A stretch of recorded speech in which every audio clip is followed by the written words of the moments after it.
मैं रानी हूँ। अभी अभी मेरी शादी हुई है। अच्छे घर और अच्छे पति मिला है।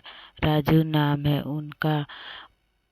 उनके पति के ये दो भाई है। छोटे भाई की अभी पढ़ाई चल रही है। इनकी अच्छी एक दुकान है जिस यहाँ ये पापा जी और मम्मी जी संभालते हैं। शादी को अभी मेरे 10 दिन ही हुई है और मैं अपने आप को बहुत खुशकिस्मत मानती हूँ क्योंकि मुझे बहुत प्यार करने वाले पति नसीब नसीब हुआ है। सास और ससुर तो पति से भी अच्छे। अभी अभी शादी हुई तो ज़्यादातर घर पर ही रहते हैं। दुकान अभी पापा और मम्मी संभाल रहे हैं। शादी को अभी 1 महीने हो गया था। इनका अभी भी दुकान पर जाना वैसा ही शुरू नहीं हुआ। कुछ देर के लिए जाते और फिर वापस आ जाते। सुबह पापा जी ही जल्दी उठकर दुकान खोलते और देर रात तक वहीं दुकान पर बैठते थे।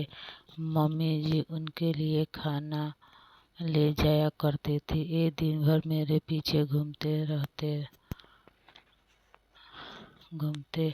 मैं इन्हें बोला कि अच्छे नहीं लगता, अब आप रेगुलर दुकान पर जाना शुरू करिए वरना पापा मम्मी कहेंगे कि मैं आपको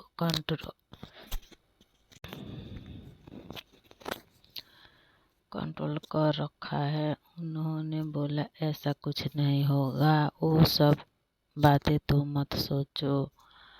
एक दिन हमारे कमरे में नल की टंकी खराब हो गई तो हमारे बाथरूम में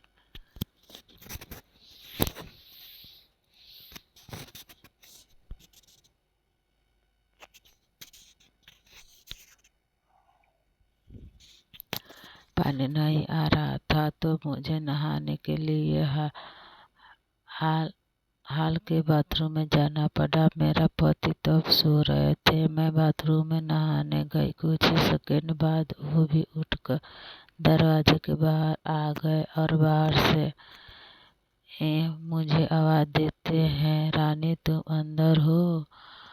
मैंने बोला हाँ, आपने रूम में पानी नहीं आ रहा था इसीलिए मैं बाहर आकर नहा रही हूँ। फिर जब तक मैं नहाकर वापस नहीं आई तब तक वो दरवाजे पर बाहर ही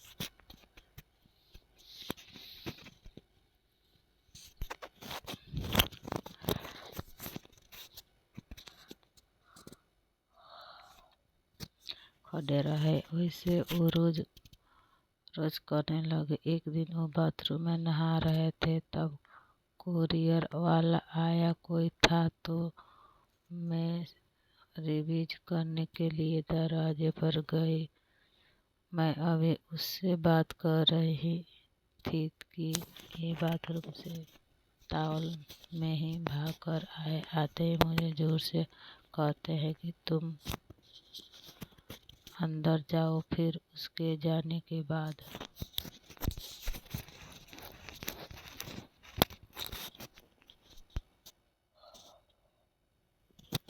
किचन में आकर मुझसे कहते हैं कि इस तरफ अनजान आदमी से बात करना सेफ नहीं है, तुम ध्यान रखा करो।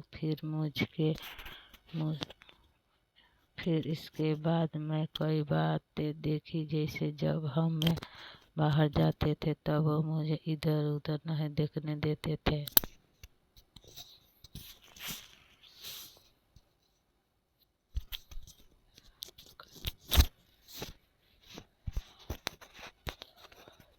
कई खाना खा रहे होते थे, वो मेरी नज़र कहाँ है, मैं किसे देख रही हूँ देखते थे। बार बार अपनी जगह बदलते रहते थे। मेरे पति का ये स्वभाव मेरे सास ससुर वे देख रहे थे। एक दिन पापा ने उन्हें दुकान